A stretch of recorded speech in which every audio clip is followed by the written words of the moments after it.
સુરત સહિત દેશભરમાં અયોધ્યામાં રામ મંદિરની પ્રાણ પ્રતિષ્ઠાને લઈને ખૂબ જ ઉત્સાહ છે।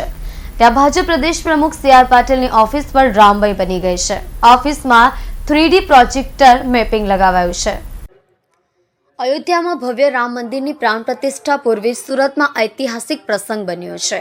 રામમય વાતાવરણમાં શહેરમાં ઠેર ઠેર રામ ભક્તિના આયોજનો થઈ રહ્યા છે, જેમાં સુરત શહેરમાં ભાજપ પ્રદેશ પ્રમુખ સી.આર. પાટીલની ઓફિસ પણ રામમય બની ગઈ છે। ઓફિસને 3D મેપિંગ પ્રોજેક્ટર દ્વારા સાંજે સતત ભગવાન રામ મંદિર અને વડાપ્રધાન નરેન્દ્રભાઈ મોદીની તસવીરો દેખાયા કરે છે। મલ્ટી કલર તસવીરો આકર્ષણનું કેન્દ્ર બની છે। 5 માળની ઓફિસના એલિવેશન એટલે કે બહારના ભાગે 3D તસવીરો દેખાય છે। 40 થી 50 ફૂટની ભગવાન રામ અને વડાપ્રધાન મોદીની તસવીરોએ આકર્ષણ જમાવ્યું છે।